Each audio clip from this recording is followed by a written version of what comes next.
그리스도의 부활은 신화, 제의, 그리고 인류 문화의 설립과 지속을 보장해준 모든 것들의 비밀을 밝히고 또 이들을 전복하는 일을 완성시킨다. 복음서는 또 인류 역사의 모든 폭력과 모든 거짓 종교에 대한 인류의 책임을 이해하는 데 필요한 모든 것을 잘 보여준다. 알다시피 희생양 메커니즘이 효력을 발휘하려면 1인에 대한 만인의 반대 현상에 가담하는 사람들 자신은 모방이 불러일으키는 전염과 그 현상에 대해 알지 못해야 한다. 신화의 작업은 무지 혹은 심지어 박해의 무의식에 기초해 있는데 이런 것을 신화는 결코 표현하지 않고 있다. 신화 자체가 거기에 젖어 있기 때문이다. 악마의 거짓에 갇혀 있는 인간이라는 세례 요한의 인간관이나 박해의 무의식을 규정하는 몇몇 기록에서 복음서는 이 무의식을 정확히 표현하고 있다. 그중 가장 중요한 기록은 누가복음일 것이다. 십자가에서 죽어가면서 하는 다음과 같은 예수의 유명한 말이 있다. 아버지, 저들을 용서하세요. 그들은 자신이 무슨 일을 하고 있는지 모르고 있나이다. 예수의 다른 말도 그러하지만 여기서도 우리는 이 말을 수사학적인 표현으로 간주함으로써 중요한 의미를 놓쳐버려서는 안 된다.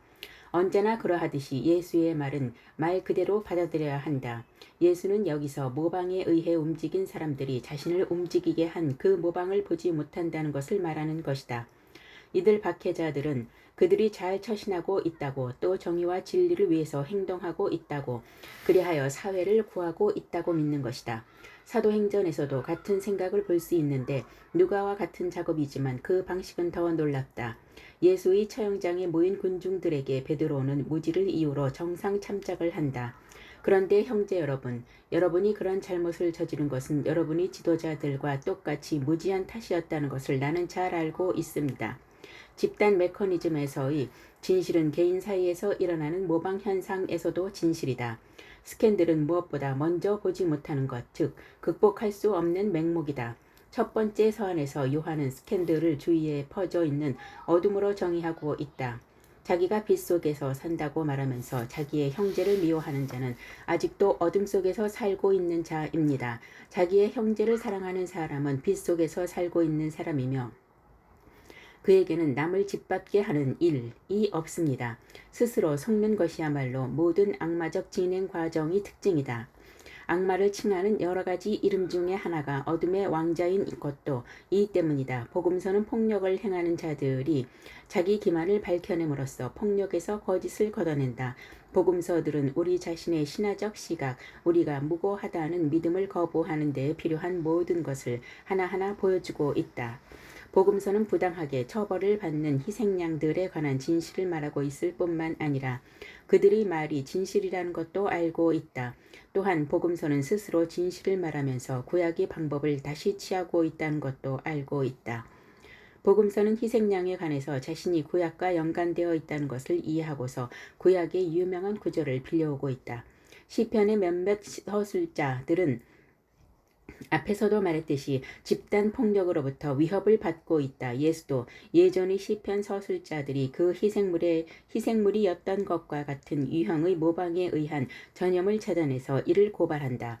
이 둘이 다 같은 과정이라는 것을 알고 나면 복음서가 끊임없이 구약을 인용하는 이유가 해명된다. 가장 전형적인 예는 그들은 까닭없이 날 미워한다는 아주 간단한 표현에 십자가에 못 박힌 예수께서 적용된 경우이다. 그러나 아주 평범해 보이는 이 말은 희생양을 향한 적의 본질적인 성격을 잘 표현하고 있다. 희생양을 향한 적의에는 까닭이 없다. 이 적의에 까닭이 없는 이유는 정확히 말해 이것이 합리적인 동기나 혹은 그렇게 느끼는 사람들이 진정한 감정이라기보다는 모방적 전염의 결과이기 때문이다. 예수 훨씬 이전에 시편을 통해 우리에게 말하고 있는 이 희생양은 증오의 터무니없는 면을 알고 있었던 것이다. 까닭없이라는 이 말을 과장이 아닌 문자 그대로 받아들여야 한다. 시편의 서술자들은 군중들이 정의에 어긋날 뿐 아니라 어떤 합리적 정당화에도 어긋나는 이유로 자신들을 희생양으로 선택한다는 것을 알고 있었다. 군중들은 다른 사람이 아닌 그 희생양을 비난할 어떤 개인적인 이유도 갖고 있지 않다. 그들은 합당한 이유든 아니든 간에 그에 대해 불평할 어떤 이유도 갖고 있지 않다. 무정부 상태에 빠진 사회에서 이 불행한 희생양은 말하자면 어떤 대상을 통해서든 갈증을 채우고야만은 박해의 탐욕에 굴하고 만다.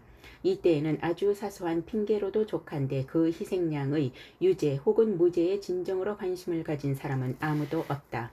까닭없이라는 이 말은 한 무리의 행동을 아주 잘 묘사해주고 있다. 부활절 전 성주일이 전통 전례에서의 증오의 시편은 중요한 역할을 하고 있다. 전례의 독서 시간은 그리스도교의 고통을 더 잘 이해하도록 곧 린치를 당한 희생양들이 비명소리를 다시 들려준다.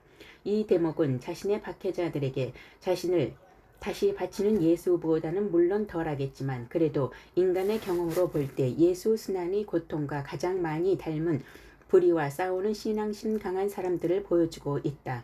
오늘날의 성서 해석자들은 시편과 예수 순환의 유사성을 보지 못하고 있다. 상식이 통하지 않은 폭력적 상태에 완전히 빠져있는 군중 현상 그 자체를 보지 못하기 때문이다. 시편에서 실제로 있었던 폭력을 보지 않음으로써 그들은 시편의 서술자들과 예수가 진짜로 같은 유형의 불의의 희생양이었다는 것을 깨닫지 못하고 있다. 모방에 의한 전염과 만인의 일인에 대한 박해의 비밀을 드러내는 구약의 기록은 그리스도의 고난을 실제로 예언하거나 혹은 예시하고 있다. 구약에 나오는 희생양들을 동정하면 당연히 예수를 동정하게 되고 그 역도 마찬가지이다. 또한 가령 에페소스의 거지와 같이 외견상 보잘것없는 사람의 고통을 무시하는 사람은 당연히 예수를 박해한 사람들과 정신적으로 같은 사람이다. 바로 여기에 유대 기독교의 특징적인 예언의 핵심이 있다. 이 예언은 시대와도 무관하고 그 희생양이 속한 민족, 종교, 문화와도 무관하고 인류 역사상의 모든 집단적 박해의 수단과 연결되어 있다. 예언이라는 개념에 대한 현대인의 무시, 즉 예언이라고 여기는 것보다는 당연히 뛰어나다고 여기는 과학적 방법으로는 이해할 수 없는 신화학 환상이라고 생각하는 현대인의 이런 태도는 무엇이나 잘 믿던 고대인들의 미신보다 더 끔찍한 것이다. 현대인의 오만함이 그 무엇도 이해하지 못하도록 막기 때문이다. 이런 헛된 학문들은 일반적인 모방 사이클만을 못 보고 있는 것이 아니라 구약이 모방 사이클을 점진적으로 드러내 보여준다는 것도 못 보고 있으며 그 결과 구약의 예견과 그리스도의 완성이라는 생각이 증명하는 가르침도 전혀 보지 못하고 있다. 유대의 예언자들은 이미 복음서와 똑같은 방식을 취하고 있었다. 자신들에 대한 군중들이 맹목과 싸우면서도 너무나도 명석한 자신들이 비판을 미워하는 군중으로부터 자신들을 지켜내기 위해 유대 예언자들은 이전의 예언자들이 당했던 박해와 이해 부족의 사례를 이용한다. 집단적 불의에 대한 동정심은 철학적 문헌에는 아주 적게 들어있고 신화의 기록에는 아예 존재하지도 않지만 이 같은 기록에는 아주 많다. 그래서 전례는 이런 기록에서 많은 것을 끌어오고 있다. 박해자의 환상을 고발하는 기록의 관계를 내세우는 것도 예언적이라고 이름을 붙이기도 한 것은 구약과 복음서 사이에는 연속성이 있다고 보는 깊은 직관에서 나온 생각이지 우리가 흔히 예언주의라고 부르는 것이나 대부분의 사회에서 볼 수 있는 신격화의 의도와는 아무런 관련이 없다.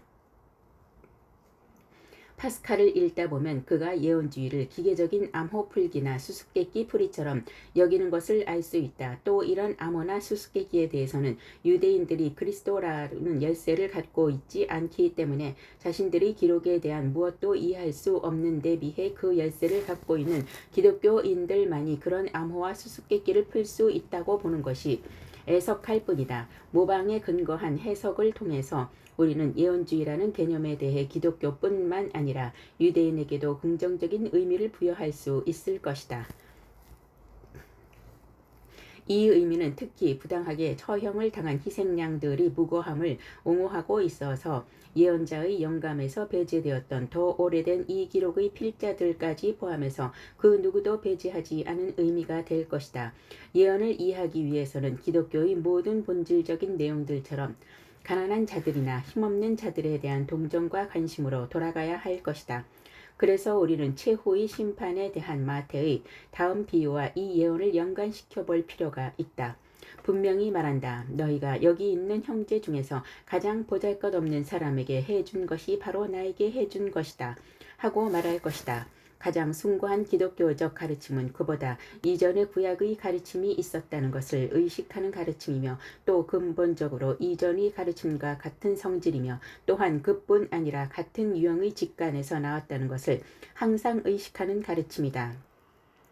이런 의미의 기독교 가르침은 그들 조상들의 도움을 받아 조상들의 지식과 뛰어난 말로써 자신의 가르침을 더 풍부하게 장식하려 한다.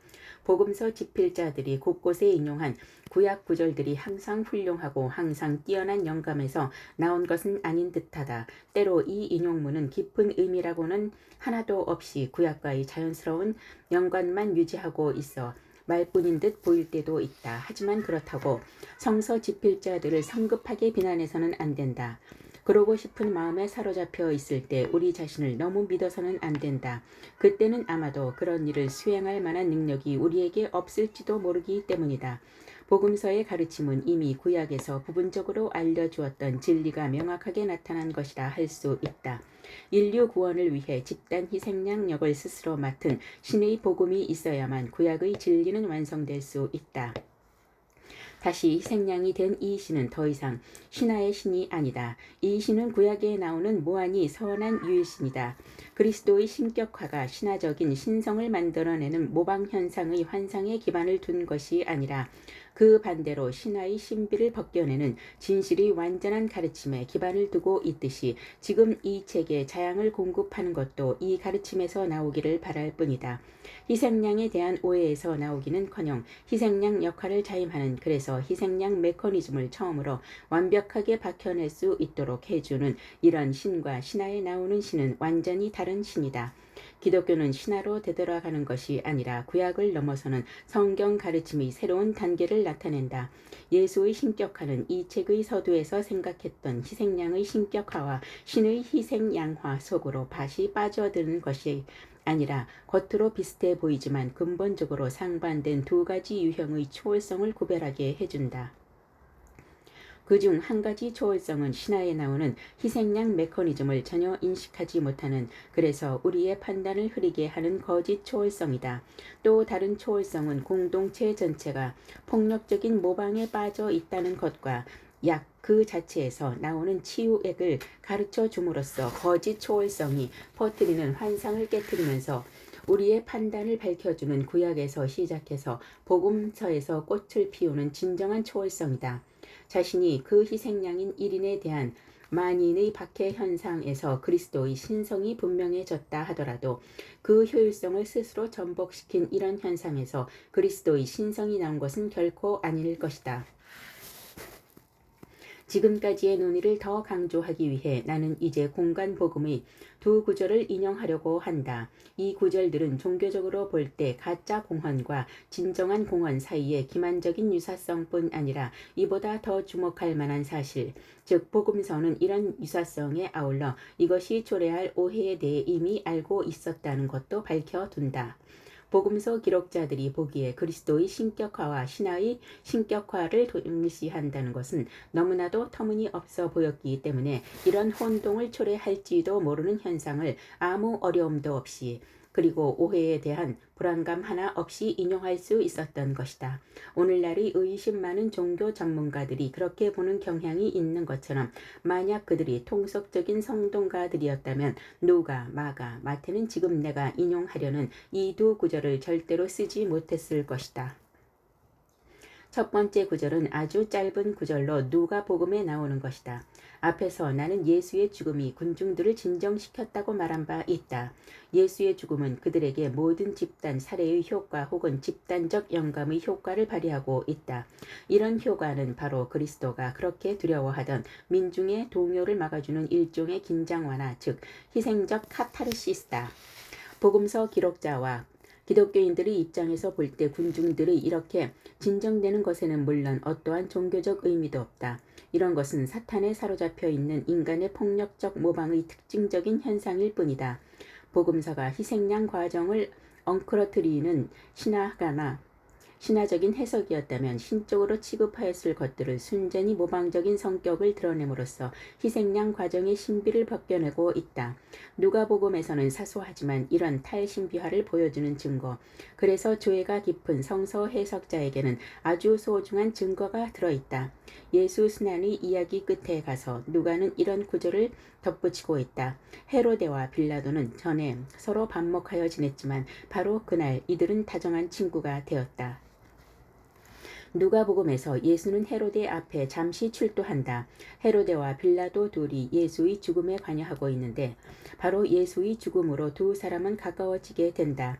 이들이 화해한 것도 결국 집단 살해에 가담한 사람들, 즉 박해를 하고도 뉘우치지 않은 사람들이 혜택을 본 카타르시스 효과의 하나라 할 수 있다. 이런 살해의 가장 전형적인 효과다. 아주 강할 때면 그 희생양에 대한 신화적 신격화에까지 이르는 효과 말이다.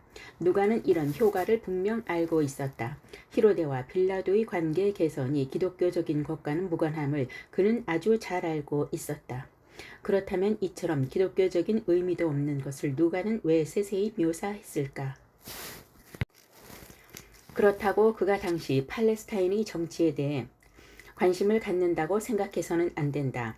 그의 관심은 분명 지금까지 우리가 말하던 것, 즉 집단 살해를 진정시키는 효과다. 하지만 왜 기독교도인 그가 전형적으로 이교도인 이런 효과에 관심을 나타낸 것일까?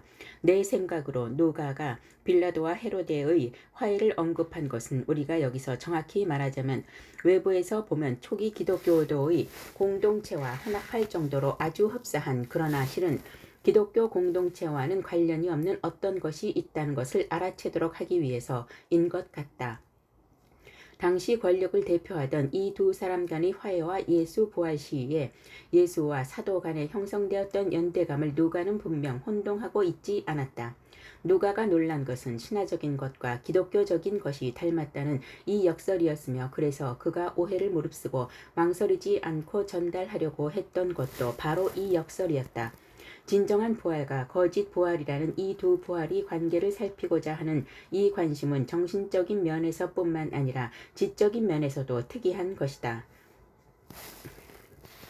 진정으로 복음서를 믿는다면 예수 순환은 단순한 희생양 메커니즘으로 만드는 요소를 감추지 않고 오히려 그것을 세심하게 고려한다. 이렇게 하였을 때 결과는 정통신학과 상반되는 것이 아니라 오히려 그 정당성을 더 견고하게 할 것이다. 신화적 신격화의 기반이 되는 사건들은 모두 예수 순환의 이야기에도 나오고 있다. 하지만 여기서는 신화에서처럼 잘못 알려지거나 오해되는 것이 아니라 그 비밀이 완전히 벗겨져서 이해되고 있다. 빌라도와 헤로데는 그들의 화해와 예수의 죽음 덕택이라는 것을 모르는 것이 틀림없다. 누가는 그들을 대신해서 이 사실을 말해주고 있다. 4명의 복음서 저자들 중에서 누가는 박해자의 무의식을 가장 명확하게 그려낸 사람이다. 이제 마가복음과 마태복음에 들어있기에 더 오래된 두 번째 구절로 가보자.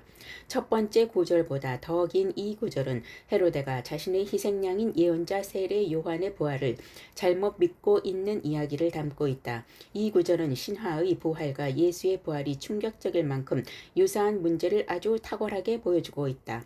훌륭한 기독교인 마가와 마태는 예수의 부활이 진실이라고 여기고 있으면서 세례 요한의 부활은 거짓이라고 보았다.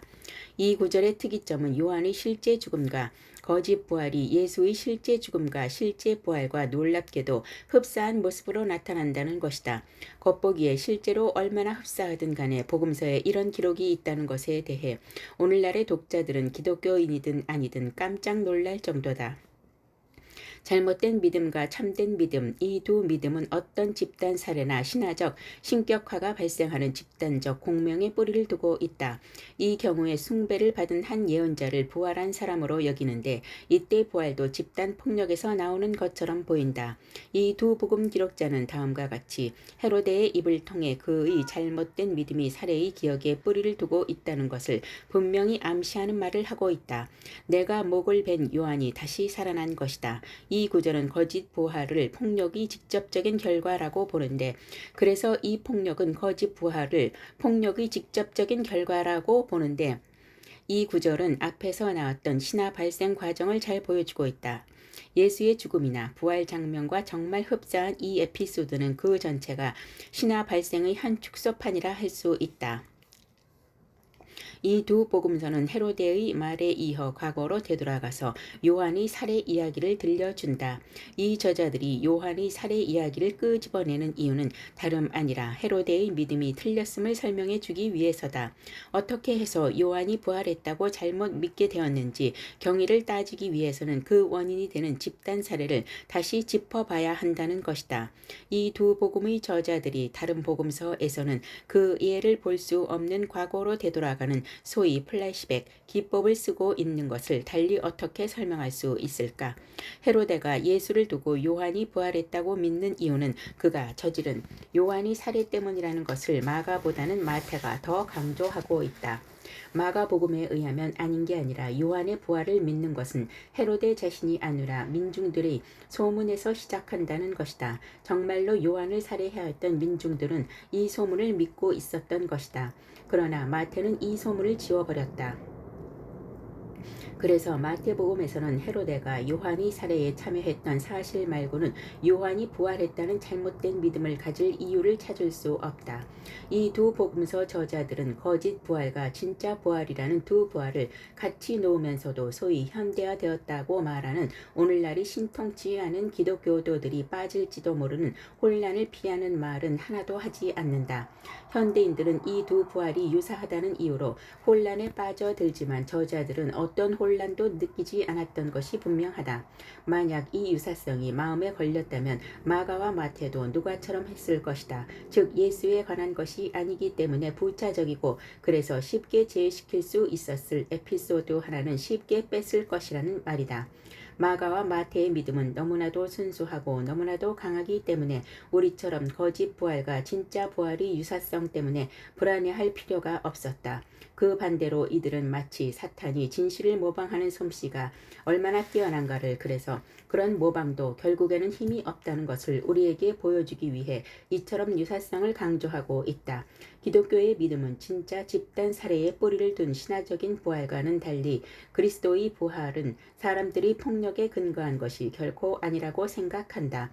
그리스도의 부활은 물론 당연히 그가 죽고 난 뒤의 일이지만 곧장 일어나지 않고 죽은 지 사흘 만에 일어난다. 기독교의 시각에서 볼 때 그리스도 부활의 기원은 신 자신에게서 비롯된다.